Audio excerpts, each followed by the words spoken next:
Hello and welcome to today's webinar presented by Delubal Software. Today we'll be working in our structural analysis and design software, RFEM. The topic for today's presentation is ASTM E1300-24 glass design in RFEM 6. My name is Amy Heilig. I'll be your presenter. I'm the CEO of the US office and also a sales engineer, and I'm located in Philadelphia, Pennsylvania. My colleagues Alex Bacon and Siska Cho will be your moderators, answering any questions you may have. They are both support engineers, also located in our Philadelphia office. We always want to encourage everyone to ask questions throughout this presentation. You can do so within the GoToWebinar dialog box as shown here. If by chance we don't get to all your questions, we'll certainly send you a follow-up email afterwards.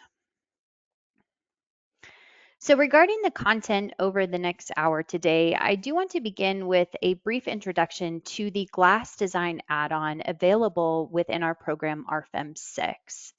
We'll then move on to our first example that you can see over here on the right-hand side, which is a simple laminated curved glass panel. We'll talk about the modeling and the loading.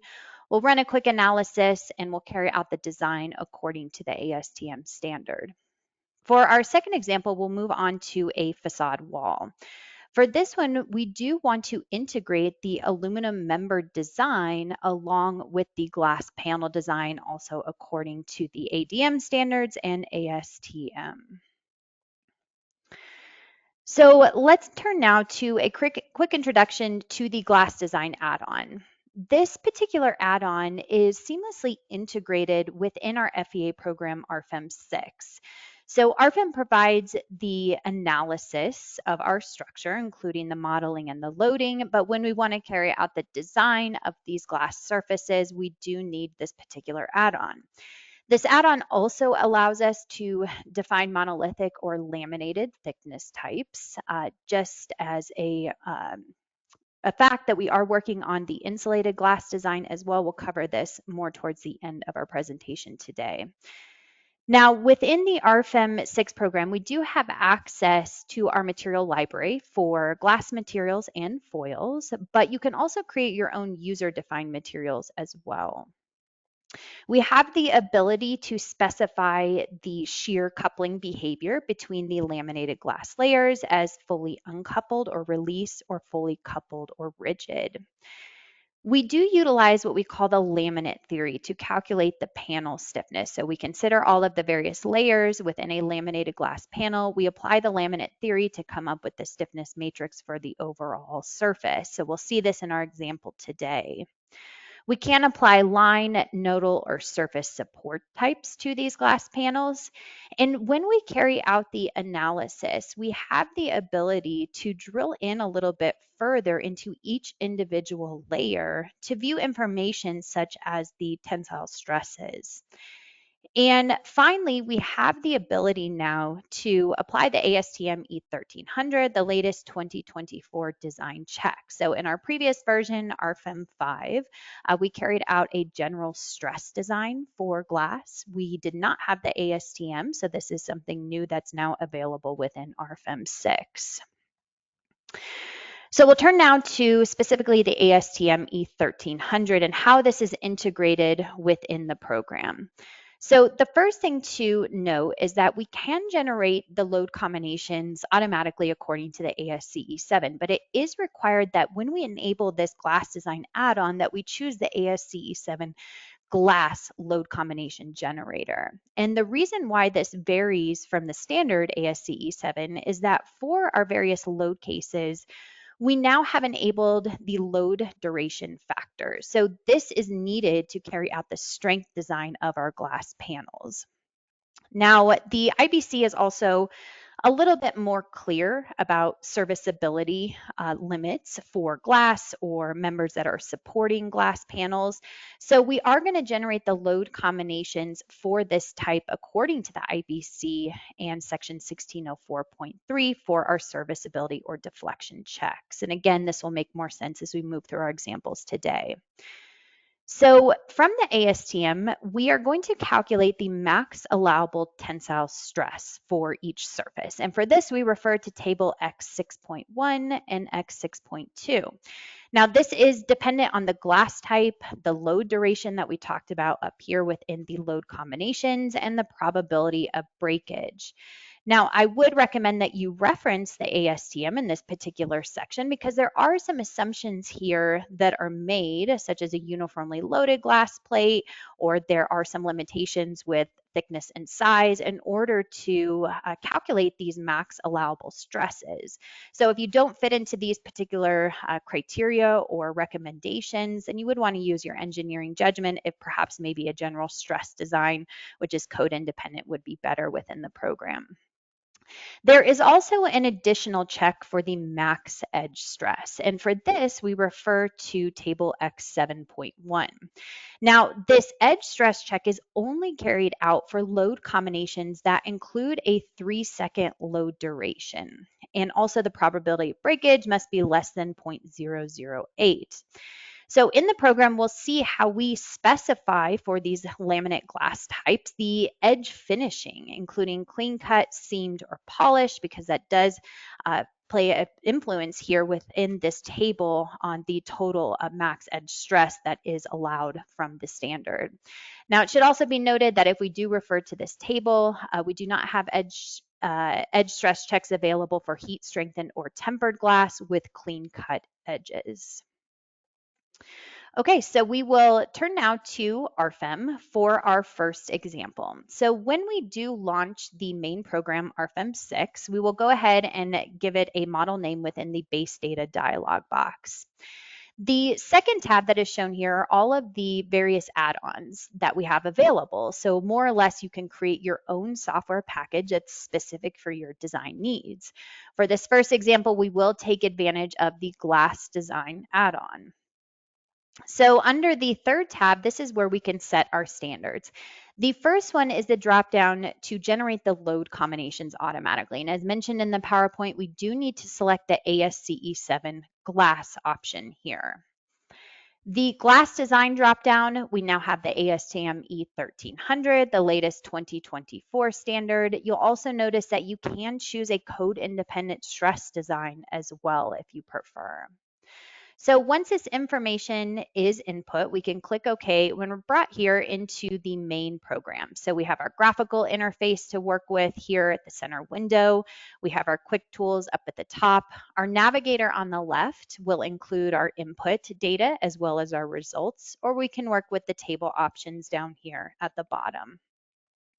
So we'll begin first by drawing a simple line element. And a line element can be found up here in our tools. So rather than a straight single line, I am going to choose an arc where I can define here the start and end nodes as well as the radius.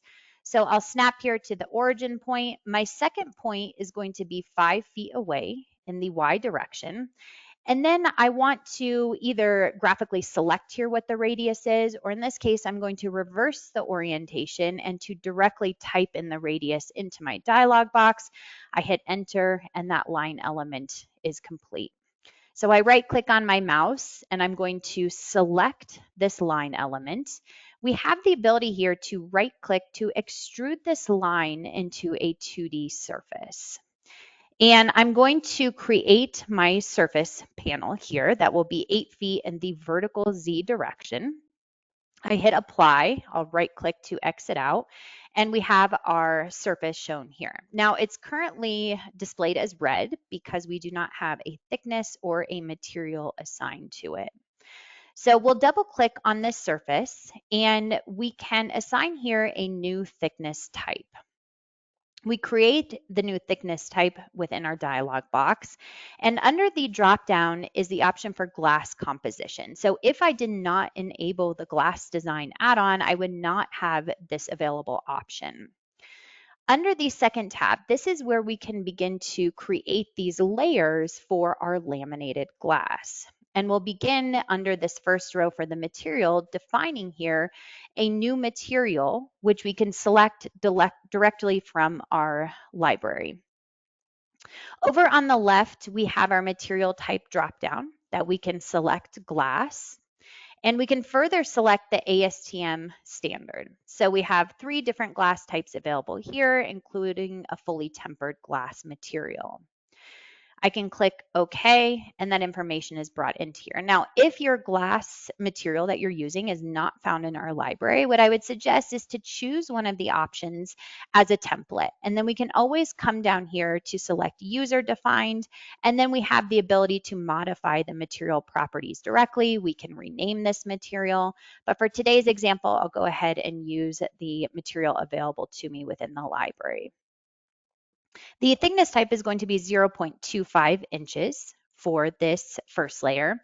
And then the edge finishing. So you remember from the PowerPoint, we can go ahead and check those edge stresses, but we need to know what type of finish from this dropdown. So we'll go ahead and select polished edges for layer number 1. Layer number 2, we will create a new material, once again, from our material library. And this time, instead of the material type set to glass, we're going to choose foil. Now, we do have some code-independent materials available, such as PVC, or we can use our drop-down here to select the ASTM again, and we do have the manufacturer, Century Glass, implemented here. So we can go ahead and select one of these products. I click OK, but once again, if you don't see your foil type, you can always turn on the user-defined option here. So we import that in as our second layer, and we're going to set a thickness of 0.03 inches. Our third layer is going to be the same fully tempered glass. It's already available within the RFEM model. I don't need to redefine that material type, and the thickness will be 0.25 inches here. So a couple more things to note, that this is a very symmetric laminated glass composition. If it was not symmetric, let's say we had maybe a thicker or thinner layer 1 or layer number 3, we would want to pay careful attention here to the local z-axes shown and ensure that the local z-axes are oriented in the correct direction once we do assign this thickness. The other recommendation is that if we're continually working with these same laminated thicknesses, with these same layers, is to save this to your library. So you can save it as a template, you can give it a name, and this way for any future RFEM models, you don't have to keep redefining these layers, but just simply pull them open from your template. So once this information is defined, what you'll notice here is that our surface is no longer red. It's now assigned a color because we have a thickness and a material also assigned to it. Now over on the left in the navigator, we have our various folders available to us, and one of them is the types for glass design. So the program has automatically created a composition when I have defined this laminated glass. And this is going to be where we specify here the shear coupling behavior between the layers. And within this dropdown, we have fully coupled, which is a rigid coupling at the boundary edges, or uncoupled. So we'll go ahead and leave this as uncoupled for our example today. The third tab is the stiffness matrix. So as I mentioned in the PowerPoint, we are applying what we call the laminate theory to calculate the stiffness properties for the entire panel itself. So we're considering all 3 of those layers. We apply the laminate theory, we determine what the stiffness is, and this is what we're going to use in the analysis within the base program. So very powerful in the sense of being able to calculate all of the stiffness automatically. So once this information is complete, we will continue with the modeling workflow. And let's assume that we maybe have some type of handrail on this glass panel that we want to consider for loading purposes. So I'm going to take this bottom line here, highlight it, use my Move Copy tool to make a copy 3 feet in the vertical direction, and I click OK. So now this line element will be fully integrated within this curved surface. Now you'll notice a couple other symbols here for what we call surface cells. Those are not needed for today's example. So under our second tab within the navigator under special objects, we can go ahead and deactivate that graphically. Now, finally, we do need to support this panel. So I'm going to apply a new line support, which is available in my Quick Tools up here at the top. And for the bottom, I'm going to take advantage of this predefined support type, which is just a standard hinge support condition. So I go ahead and click OK, and I will select the bottom of the panel here, the bottom line. And for my top support, I'm going to once again go to a new line support, but this time I want to create my own definition type. So what you'll notice is that we have 6 degrees of freedom, 3 in translation, 3 in rotation, where we can fully fix or fully release this line support type. We have spring constants for partial fixity, or because RFEM is a nonlinear analysis program, we can assign a nonlinear behavior type to this support condition. Now for the top of my panel, I simply want to release the translation in the vertical direction, allowing that panel to move. But in the translation directions of X and Y, we'll go ahead and set a restraint there. We click OK, and then we can simply click at the top of this line element. So keep in mind too, you can always right click on these symbols and use our sliders to decrease or increase the size, just depending on your model type. So we'll now move on to loading. I'm going to access our load cases and combinations dialog box here. You'll remember that when we first started this example, we are going to generate the load combinations automatically according to the ASTE E7 glass in particular. And this will automatically be done when this combination wizard is checked on. So if I prefer to manually create my load combinations, I would just want to uncheck this instead. Now, under the load cases, the program by default creates a self-weight load case. We'll go ahead and rename this one to dead with the action category set to dead load here. Notice self-weight is automatically accounted for, but the load duration is something that is unique to this ASCE 7 glass option.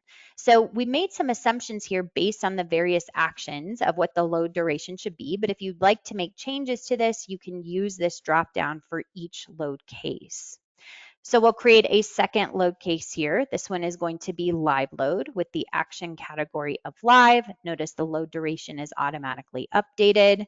We have a third load case here for wind pressure. The action category will be set to wind. This is important to note that this load duration is set to 3 seconds. So this will come into play with those edge stresses that we check later on. I'll make a copy of this one and to simply rename to section. So now that the 4 load cases are defined here, you'll notice under the design situations, the program creates 3 design situations. The first 2 are referring to the ASCE 7. So the first is LRFD, or our factored load combination. So think of design situations as nothing more than grouping together these load combinations, and we use them later on within these add-ons. Now for LRFD, my factored load combinations, I'm actually not using those for today. So I can just completely turn it off here, or if I prefer, I could delete it altogether. The second design situation is ASD, or unfactored load combinations. We can click on the little info button here to see these directly from the ASCE 7. This will be used in the glass design for our strength design. Now, finally, I mentioned in the PowerPoint, a little bit unique to the ASCE 7 glass option is that the IBC is a little bit more clear about what limiting deflection should be for something like a glass panel or the members that are supporting glass panels. So therefore, we've created this third design situation, not related to the ASCE 7, but rather the IBC section 1604.3 to generate these load combinations from the IBC that will be used in the glass design add-on for serviceability. So finally, under the load combinations, we can check out the individual load combinations listed. We see all of our ASD load combinations in red belonging to that second design situation. And then we see all of our IBC load combinations here belonging to that third design situation. Now you'll notice that the program by default for load combinations will carry out a second order analysis considering P delta effects, but large deformation or third order is also available within the program. So now that we have generated the load cases and the load combinations, we need to actually apply the loads to this structure. So we will select here the dead load from our dropdown. And I'm going to apply a new line load. And this is not to be confused with its neighbor here, a new member load. We don't have any members within this model, but a line load is applied to anything that is similar to a surface, for example.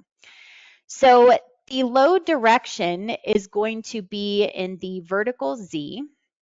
The load magnitude here is going to be negative 0.1 kip per feet.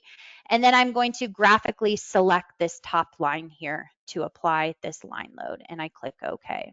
So now we see that line load applied at the top under the dead load case. The next load case is live load. So this is going to be for our handrail. And for this particular loading, I'm going to right click on the line to turn on the local axis system of the line element itself.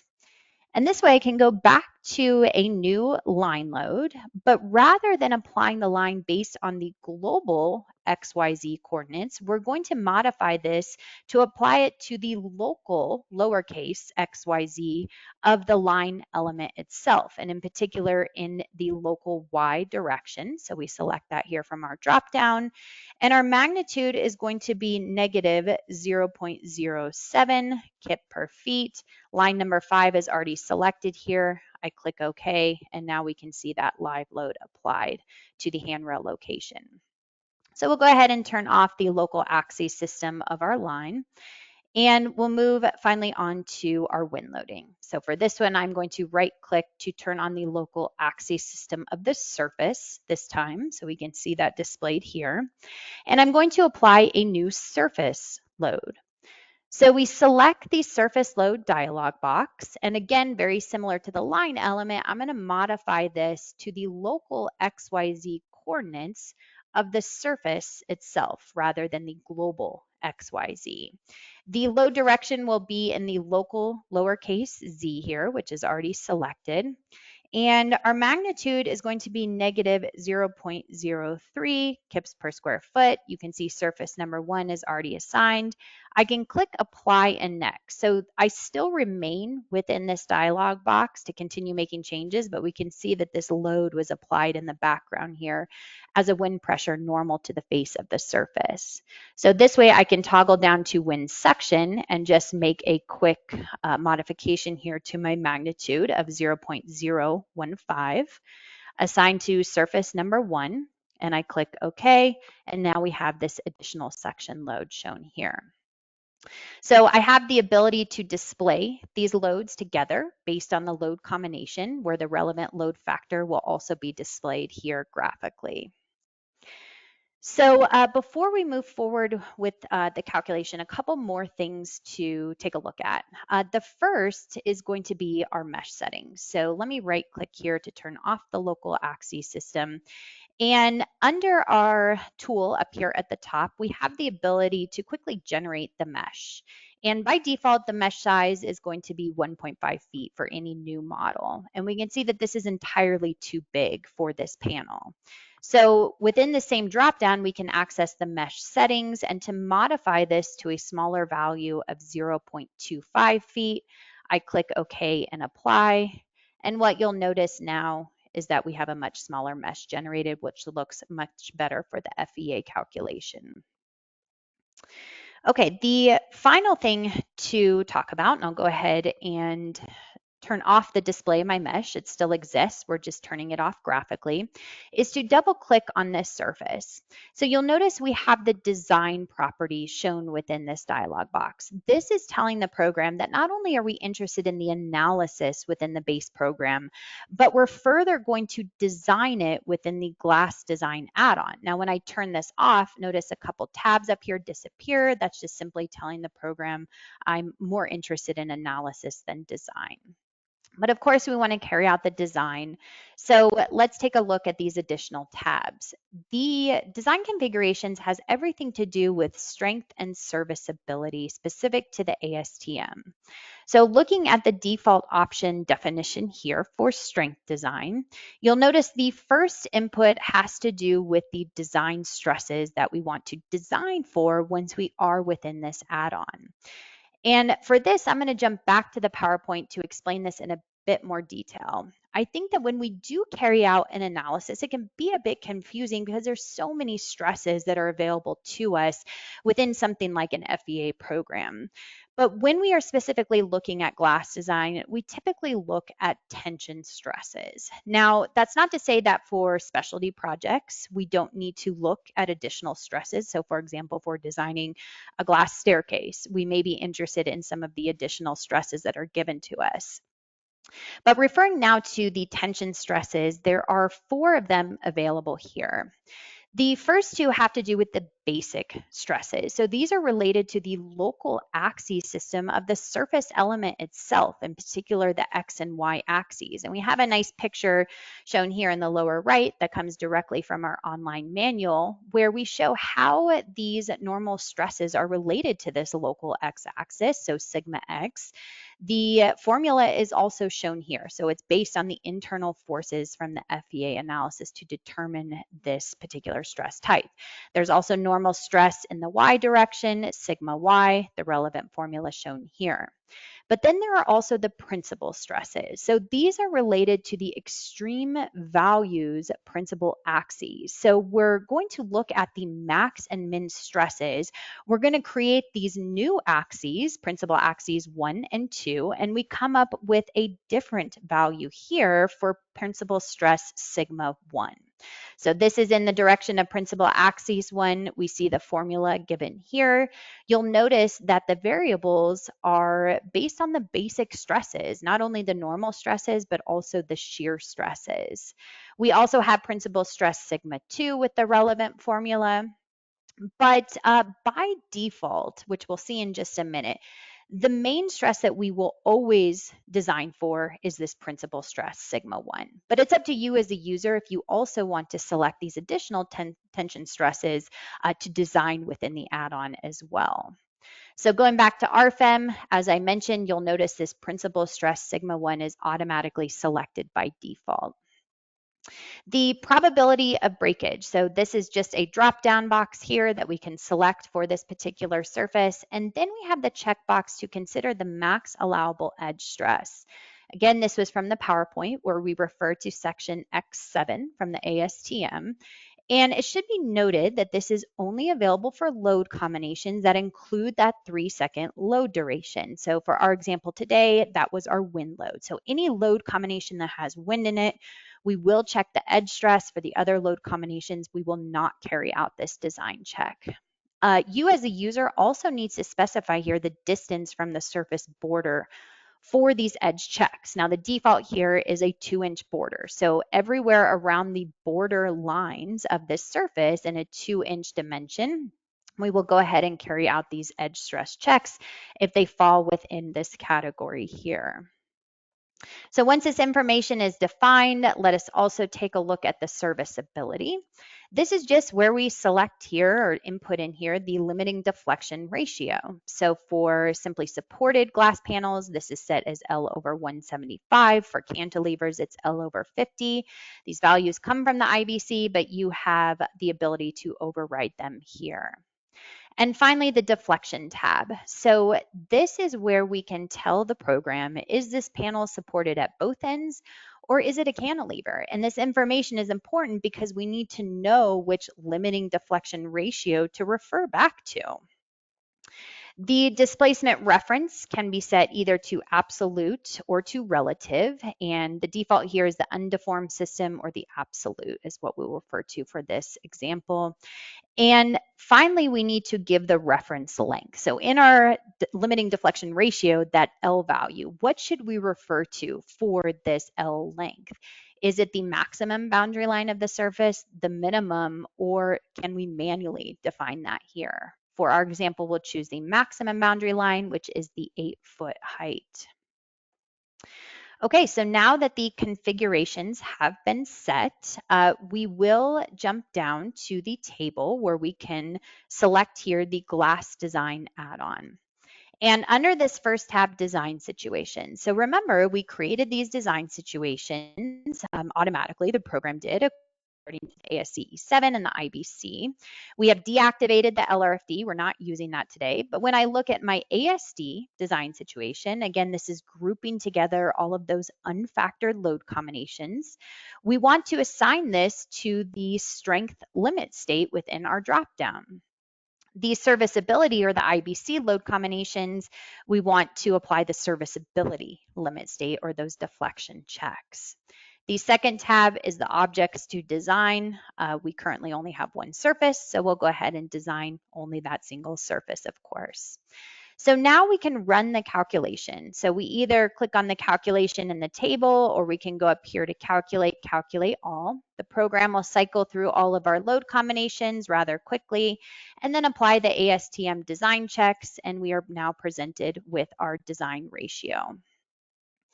So the first thing to note is that we can graphically turn on the display of the design ratio here, either the ratio envelope, so the max of both strength and serviceability, or we could turn on strength and serviceability individually here, again shown graphically.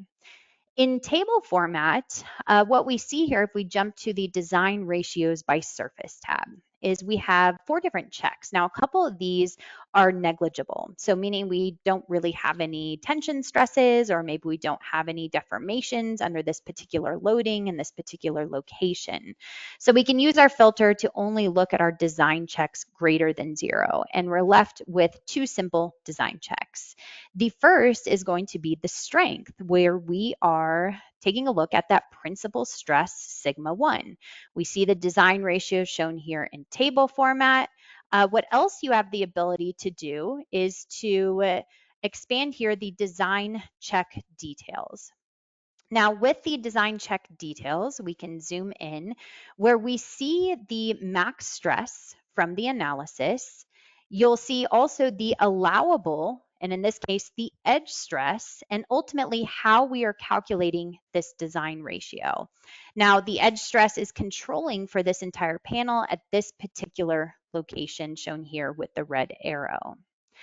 Additionally, we can display here the diagram of this glass panel. So this is a cross-section view looking at both of those glass layers and our foil layer, where in our dropdown we can select the stress display and we can view those normal stresses X and Y, or we can drop down to sigma 1, those principal stresses in the direction 1, as well as sigma 2 in the principal axes 2. We can also display here the shear stresses. We can add this as a picture to our printout report. We can add these formulas to our printout report as well. So everything is very transparent in ultimately how we're determining this strength design ratio. Now for our serviceability check, you'll notice that the red arrow moved up here. This is where our max deflection occurs. Again, we can view the design check details here. And you'll notice that we have the deflection from our analysis. We have our limiting deflection ratio that we've set for this panel, and the ultimate design ratio shown here at the bottom. Now, this is just the 2 controlling checks for the entire panel. If we want to jump to the design ratios by location, we will actually give you the design checks at every single mesh point within this panel. So if we jump here to an internal point instead, we are carrying out the tension stress for the principal stress sigma 1, but what should be different here is that we're no longer checking edge stresses. Rather, we're going to refer here to table X 6.1 or 6.2 for just the max allowable tensile stress instead, because we're not within that boundary here for the additional edge stress checks. Now, this was all the information specific to the ASTM glass design. We could back up a step to the static analysis within our navigator here. And what you'll notice is that over on the left-hand side, we can turn on information like the global deformation, and we could cycle through these different load combinations here just to see how our panel changes depending on the loading. We can also activate the support reactions graphically here. So the support reactions can be shown either within the graphical window or in table format. We see the results by line, and we're going to be able to see those support forces here where we can export out to Microsoft Excel at the click of a button or any other information that we're interested in table format. Now, we also might be interested in the stresses. So what's really cool with the glass composition is that you'll notice we have the ability here to select the particular layer, layer number 1, for example, and I can activate my principal stress, sigma 1, but I can view this on the top layer side. So we're currently looking at layer number 1. The top side. I can toggle this to layer number 2, the bottom side, and see the relevant principal stresses here. Or I could jump to that third glass layer and view the stresses at the top or at the bottom as well. So not only do we have the ability to view information for the panel as a whole, but we can really drill into each one of these layers to view the various stresses at the top, middle, or bottom side of the layer itself. Okay, so that will conclude our first example today. We want to now move on to our second example. So this might be a little bit more interesting because we want to integrate a full facade wall design. So I want to first begin in our standalone program, our section. Now, it's pretty common with something like a facade wall when we're integrating this with glass panels that we might have custom aluminum extrusions. So the powerful thing about RFEM is that we can carry out the design of these supporting members along with the glass. So that's what I want to show you today. So starting off in our section, this is our standalone where we can import in something like an AutoCAD file, and that's what I've done here. And we have the ability to calculate the cross-section properties of this pretty complex section. Now, I have a webinar devoted entirely to our section where I go into much more detail that we don't have time for today. But it's worth noting that once we define information like the parts, but also the elements, and you see these elements are somewhat highlighted here as I kind of click around. This information, once we calculate the cross-section properties, can be brought into RFEM where we can fully design these aluminum members according to the ADM. But the really unique and powerful thing is that we can also check local buckling according to Chapter B. I think that we're one of the only programs, or maybe there's another one out there, but as far as I know, I think we're one of the only programs that's able to also check the local buckling. So something important to remember here for these custom aluminum extrusions. But once we run the calculation, you'll notice that we are presented here with the section information like area, moment of inertia, shear area, and we would want to save these results in this file to a folder on our computer. So then we are going to go into RFEM. And for the sake of time, I have already modeled these aluminum members, and we'll get into that in just a minute to do just a quick overview. But before I do, let's visit the base data dialog box. So again, this would be the dialog box that pops up when you first create a model. And once again, we're going to take advantage of the glass design add-on. But I can also activate here the aluminum design add-on. So we can do the full analysis of these aluminum structures, but if we want to carry out the design checks according to the ADM, we do need to activate here this specific add-on. And under the standards, you can see the ADM 2020 is available, and then we'll go ahead and of course take advantage of the ASTM E1300. So now that this information is defined within the base data, we would want to draw all of our members. So when I would go to draw one of these custom aluminum extrusions as a member, I would probably go up here to draw a new single member. The member type would be set to a beam, and then I would define the cross section. Well, within our cross-section library for the supporting members with our glass panels, if they come directly from the ADM or the AISI or the AISC or whatever it may be, all of those standardized sections are available in the upper left-hand corner. Now we have some other parametric sections available. So for these, you would just input in the dimensions, the program calculates the section properties for you. But for anything more complex, like that aluminum extrusion, we would want to import in from our section. So within our section, you can see here that I could right-click in the projects folder to connect a folder that exists on my computer where I have saved this aluminum extrusion. And that's what I've done here. I've calculated the results. I've saved it to this particular folder. So we can bring that into RFEM. And what we would normally be presented with is the dialog box shown here, where we get a nice rendered view. The material was already brought in from our section where I defined it, but I could always change it here to a different aluminum material from the library where we have all ADM materials available to us. So once we have imported in this section, it's also noted that when we draw members, the program assumes that each member that connects to the other one, the adjacent member, is fully fixed. So if we want to add in something like a moment release, we would just need to activate here the member hinges. And this is where we could define a new member hinge type, which you can see I've already done that in the program, where maybe we want to release the moment about the local Y and local Z axes. So we could apply this moment release if it is applicable to our members at both the member start and the member end. So I would go ahead and utilize my drawing grid here and draw all of my members. And again, I've already done so for the sake of time. What else is nice is I'll go ahead and turn on the display of only one of these members. Is that when you import in from our section, we do give you a nice rendered view of these extrusions. So there's no confusion here on the orientation of the member.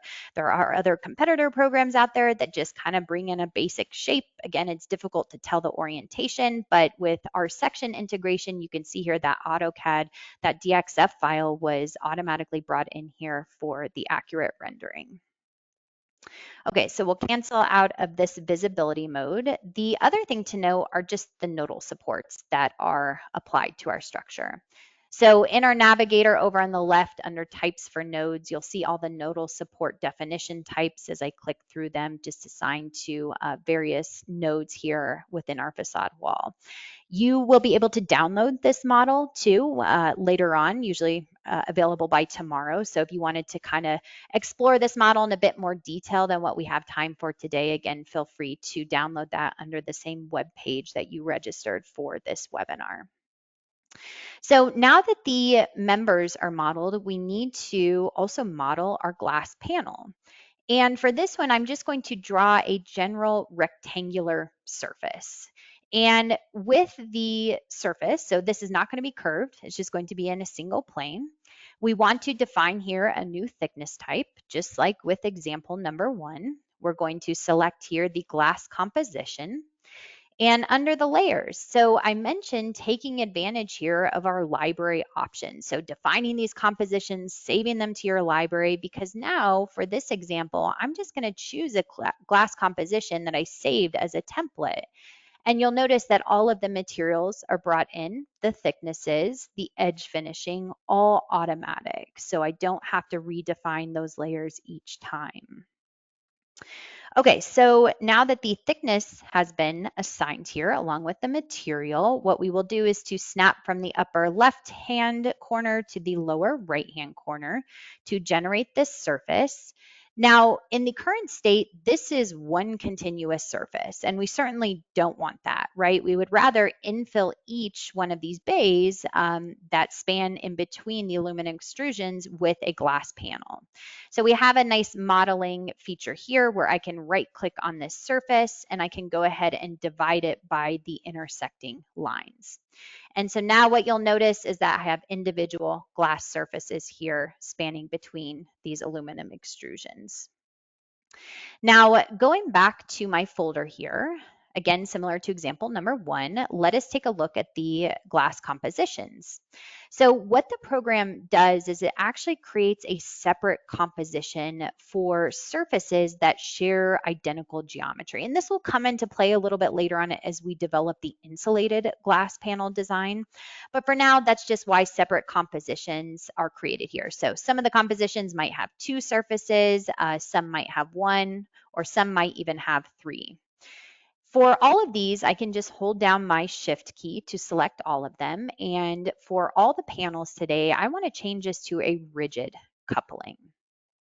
So I go ahead and make that composition change. I click OK, and now that's applied to all of my glass panels here. Now I'm going to select all of my surfaces, and we can double click on them.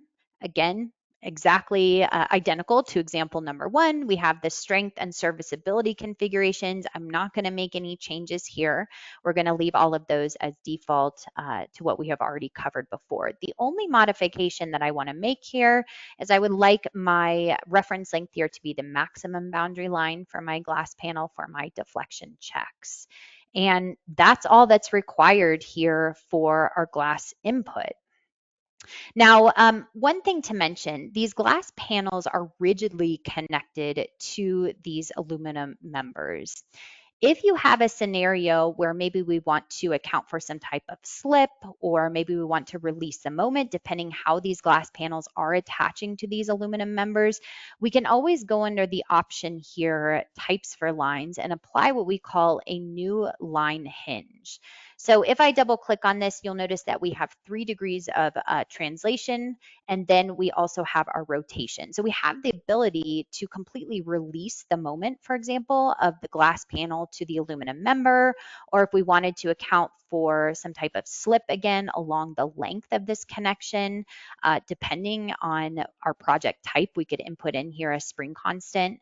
So that is always available again with these line hinges. Now for today, I'm just going to consider everything as a fully rigid connection between both the surfaces and the members.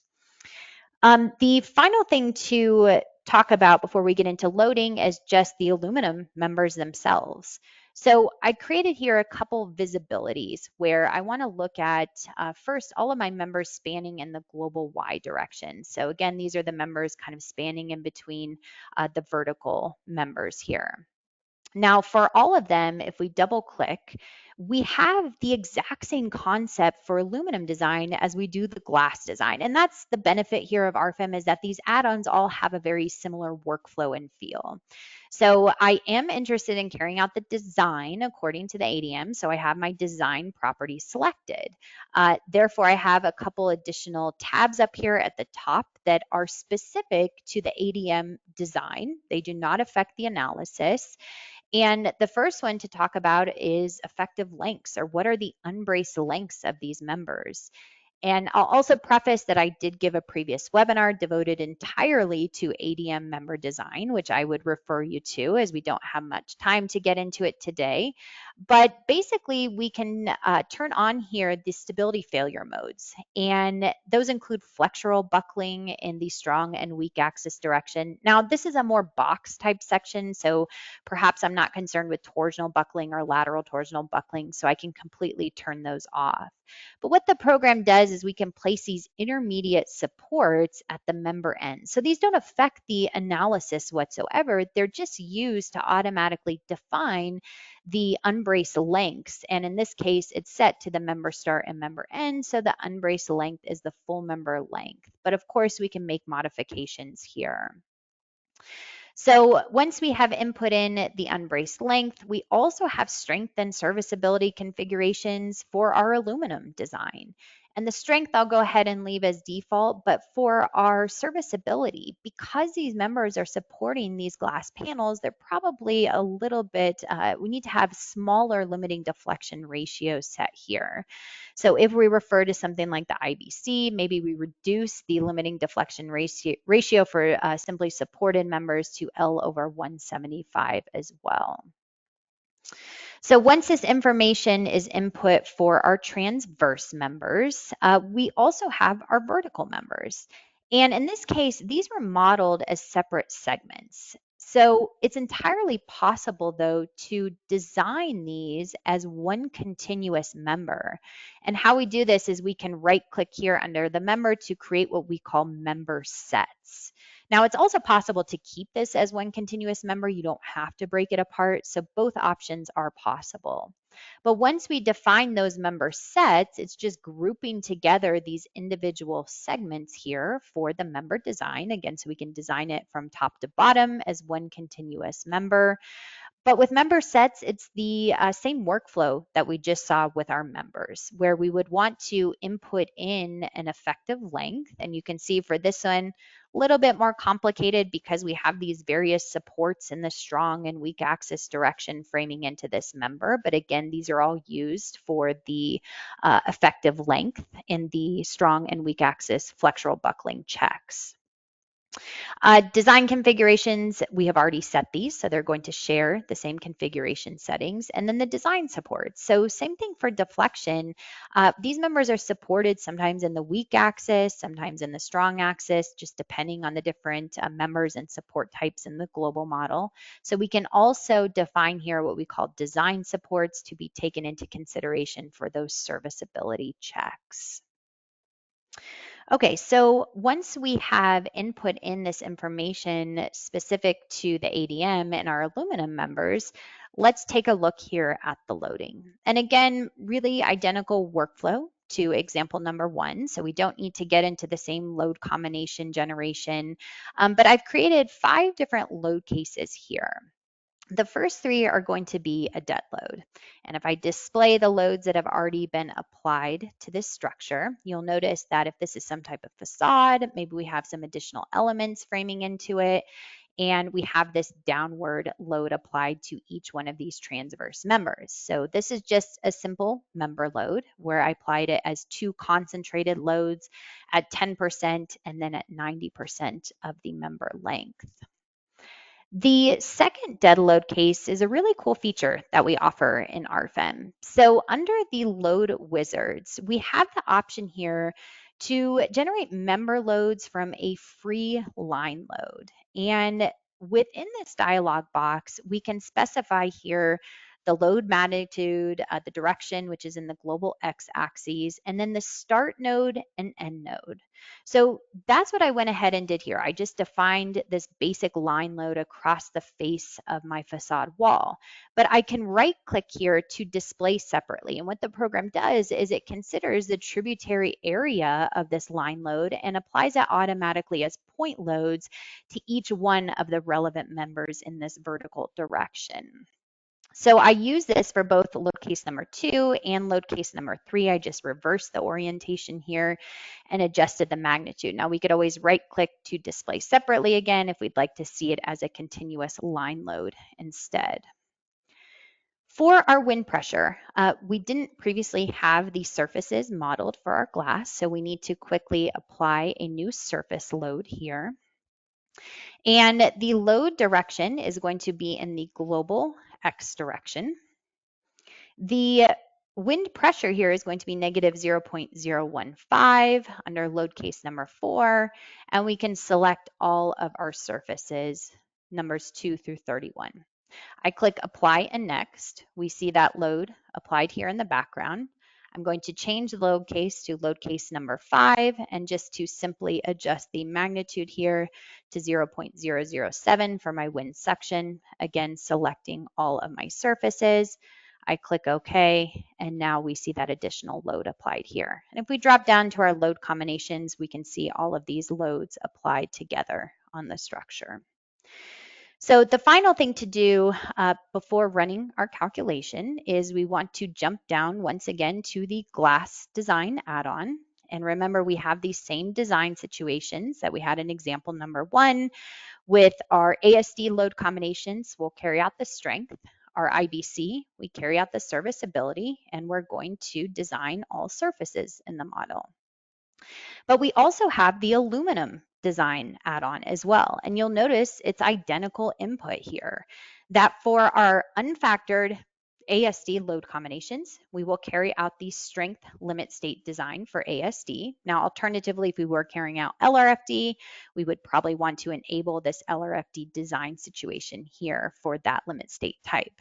I'll go ahead and use the IBC load combinations to carry out serviceability or deflection checks as well for my aluminum members. So when we're done with that, we can go to calculate all. Now the program will go ahead and generate our mesh for us. And we would want to ensure, just like with example number one, that that mesh was small enough. But what the program will then do is to run through each one of the load cases and the load combinations that we have defined here. So once we have the internal forces for our members from the various load combinations, we are going to bring them into the aluminum design add-on. And this is where we are going to apply, again, taking a step further from the static analysis to now the design according to the ADM, all of our design equations from the various chapters for both the members, and then you can see here it's now working on the member sets. So once this information is done for the aluminum design add-on, we take the results again from all of the load combinations here and we bring them into the glass design add-on to also carry out that design. So once this calculation is done, we are presented here with our results, and I will go ahead and drop down to the glass design add-on. So we can view the design ratios by surface, and we can filter here to any check that's greater than 0. And you'll notice that, very similar to example number one, we can view all of the information for the strength, principal, stress design in table format, as well as our deflection checks. And as we click on the table, we can see here it syncs up in the background to show us exactly which surface we're looking at, or I could graphically select my surface and we'll jump to the relevant design checks within the table. Turning back to the aluminum design add-on, again, same concept here, where we can view the design ratios according to the ADM, either by member, or maybe I want to take a look at the design ratios by member set. So remember that's these continuous members in the vertical direction. And you'll notice that for either the members or the member sets, we are carrying out every single design check within the ADM. So we see all chapters listed here and all relevant design check ratios. We can always filter here to the max controlling design ratio for each member as well. But the powerful thing that I mentioned of integrating that R section profile into RFEM are those local buckling checks. So you can see here local buckling according to chapter F. We can open up the design check details. And I could go ahead and zoom in here on my formulas to again see the references, the code references, all of the variables and input information line by line, and ultimately how we have determined this design check ratio for this member related to local buckling. We also can view the section classification. So here are all of those individual parts determined or set forth within our section. We refer to chapter B within the ADM to see how these are classified. We also can turn on here the diagram of the section, and maybe we drop down to the stresses and we can view any of the stresses on the element, including something like von Mises or shear stresses, to see the relevant stress under this particular loading. So serviceability checks are also available for either the members or the member set. So all in all, it's again very powerful that we can do the full design of the glass panels in addition to the supporting member design, whether it's aluminum, cold form steel, hot rolled steel, or whatever it may be. Now remember, we can always jump back to the static analysis results too to view this additional information for each one of the load combinations, including member internal forces or surfaces, surface stresses as well. Again, these are available under the various load combinations. Okay, so we will go back to our PowerPoint here to wrap up today's presentation. Just a few words on what we're currently working on for the glass design add-on. So as mentioned, we are currently in development with insulated glass design. This is something that we had in our older version, RFEM 5, but because we rewrote everything in RFEM 6 with better technology, better graphics, better workflows, this is taking just a little bit of time to get into the program. But once this is released, the powerful thing is that we will generate underneath the hood for something like insulated glass, a 3D FEA solid model. And this is again done all automatically within the program. And the reason why we have to do that is because we have to consider that nonlinear gas layer. What else is nice is that when we do release this solid model generation is that for either laminated or insulated glass, we can consider the true coupling behavior between the layers for shear. So we saw in the examples today, you can either set this to fully released or fully rigid, but with the 3D model, we can take into account the true stiffness behavior of those layers. We'll be able to soon apply climatic loads, again, important for those gas layers. And we're also working on additional international standards and implementing those within this add-on. So with that said, if anyone was interested in RFEM, you liked what you saw, maybe the glass design or any of our other capabilities, and you'd like to speak with someone on our sales team, feel free to reach out to us here. You can go ahead and access this request form through the QR code that comes directly to our website. Our information down at the bottom of the screen goes to our Philadelphia office as well. This PowerPoint is in the GoToWebinar, so you can go ahead and download that PDF to access all of this contact information here. So we will have many more upcoming webinars. You can register at delubal.com under support and learning webinars. As most of you know, I tend to send out a reminder email about a week before these take place. So keep an eye out for the next webinar next month. PDH certificates will automatically be emailed to all participants who were here for the full presentation. So that is a requirement of the states that we are pre-approved providers, that you're here for the full duration in order to receive that PDH.